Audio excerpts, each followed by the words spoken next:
group testing, oral presentations to engage and sustain students' interest in the classrooms were prominent.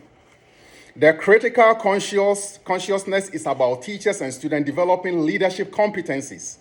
These attributes of flexibility, variety, and objectivity founded on critical consciousness in education learning theories. Some of the theories, though my research wasn't on theory making, but on conceptual frameworks, but the achievement goal theory with consideration on the environment, and the complexity theory with emphasis on feedback, relationship building, dynamical systems, openness, and self-organization were partly tools that were used in enhancing cognition and cognitivism. Co-creating test questions and using feedback in educating students should form an integral part of information processor unit for taking in information.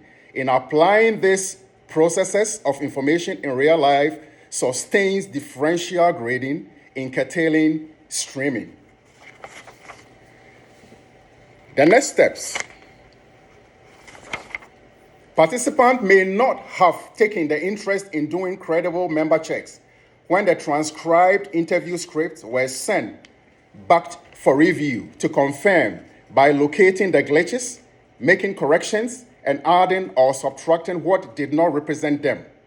The qualitative nature of the study did not permit the researcher to delve deeper into, 4, the use of samples of teachers' gradebook records, as well as archive records from the Department of Education and the school divisional test scores for comparative studies. Second limitation, critical examination of reviewing data documents exposed the lack of infusion and sustaining cultural equity-based classroom to instigate these limitations. Third limitation that faced this new study is the inadequate availability of articles informing the new direction on assessing and evaluations for indigenous students' academic accomplishment as ascribed by Evans 2018 for the need on reforming assessment in reforming schools. The fourth limitation is hanging on disconnectedness. Teachers becoming aware of the limitations prepare them to enforce equal abilities that support the other levels of learners to fully assimilate and integrate into the mainstream learning. The fifth limitation is on demographic biases. And there, in future representations, the researcher will ensure there is a spread out to even number of candidates between rural and urban teachers, high school and middle school teachers, and female and male teacher ratios. Recommendations. Still on future research, it is the recommendation for the educators to instruct in unfamiliar terrains such as rural and high-need school settings to shift the paradigm that will align to norm reference testing because of the quest to assess competency, to interpret and report scores, and not specific performance. For exploring students' perceptions about implementing critical new change, getting rid of the zeros, co-authoring test questions with teachers, and allowing for retesting in a viable competency-based learning system will be the way forward in reforming education. At this moment, I conclude by making reference on the fact that on the merit of this phenomenological study structure, the literature search conducted was regarding testing, scoring, engaging in deeper learning and motivation. Teachers' viewpoints in the use of typical depicted template in classrooms, such as the one with the acronym GRAPS, as found on page 177 of my main dissertation manuscript. The expanded form of this acronym is given, required, analysis, solution, and paraphrasing. It's a tool to grade smarter and not more complicated at a school level in engaging in problem-based learning and assessing, which emphasizing skills and not on the right or the wrong answers. And this make reference to Dweck, Article 2014. When done in chunks, grading sums up the best reflection of the individual students and better situate learners to become encouraged to take risk in exploring further.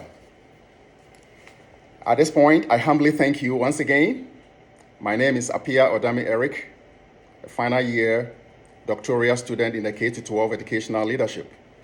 Thank you very much for granting me all these honorable land opponents. Real good. Thank you, Eric. Professionally presented. At this point, I would like to approach the committee alphabetically. Dr. Smith, do you have any questions or concerns that you would like to address to the candidate? Okay, well, great. Thank you for that presentation. Again, my apologies for not being on camera for this one. Thank you, Dr. Smith. Just one comment on the slide with the names of the school. Those were the actual names of the districts, right? Or schools even. We should probably take that out for confidentiality. Okay. Yeah. Yeah, usually it's not important what schools they were anyway for the research, but you'll say maybe just the region that they were in to keep it confidential. Because with some Googling, we could probably figure out who these people are, and we don't want to do that. But good. So also, as I was listening to your recommendations and your results, how did you arrive to your results? Can you, in a paragraph of sentences, can you kind of walk me through how you transform the collected data into your results, please? Thank you, Dr. Smith. In attempting to answer this question, I say that when I collected the raw data from the 11 participants, which I was excited, now the norm rests with me to how to put it into meaningful presentation. Initially, I wanted to use in vivo, but I realized there is another alternative, the Maxda software, which works the same as the in vivo 12 Pro. So after learning it for a while, I became so confident in its use. So when I got my raw data from the 11 participants, each one I get, I go in straight away and put it in for analysis. And then after getting the 11th participant raw data, I put all together into the software and it did the analysis for me. That is where I was able to get all those tables and figures as you see in the tail end of my dissertation manuscript. That is where I was able to decipher and get the findings that reveal some of the notions in my practices, which others were also of the same view in terms of their practices in their classrooms, in their schools.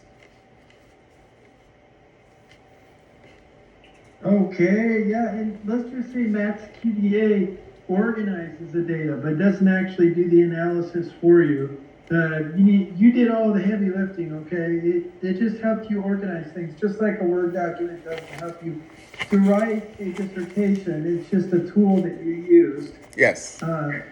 Okay, great. Well, that is my question. Thank you. Thank you very much, Dr. Smith. I appreciate that. All right. Thank you, Dr. Smith. Dr. Whitman, any questions or concerns you would like to address the candidate with? Thank you, Dr. Hargis. Eric, thank you for a wonderful presentation. Your topic is important to the culture of education right now as we look at assessment results being used for funding decisions, and especially in a small district like yours, I'm sure that that's something that's always on your mind. My first question is, you discussed about PLCs. Is that something that you currently have in place within your building, and how effective are they right now? And where do you see the data from your dissertation influencing those moving forward? Thank you very much, Honorable Leonard, Dr. Whitman. 15 years ago, when I was taking this journey, nurturing it in my mind, I was asking myself a lot of questions. Am I thinking right? Am I going in the right direction? The system is changing. How can I evolve? Then, barely 2 years ago, I became a principal. Before then, I used to do things in a way that I felt was good with me. But each step on the way, I consulted with my principal, who was also a teaching principal. and I show him some of the things I was doing. Like, you see the smart board here. This is the way I call him to my classroom and I brief him. And I was telling him what I was doing, and the enormous positive contributions he made me realize I am doing the right thing. So now I walk to teachers who complain to me, particularly my high school teachers. I have this data, but these students are failing. Look at it. Look at the many zeros. Look at the low and weak grades. But what I tell them is, have you put all your test scores under clusters, under outcomes? If you have, let us study together.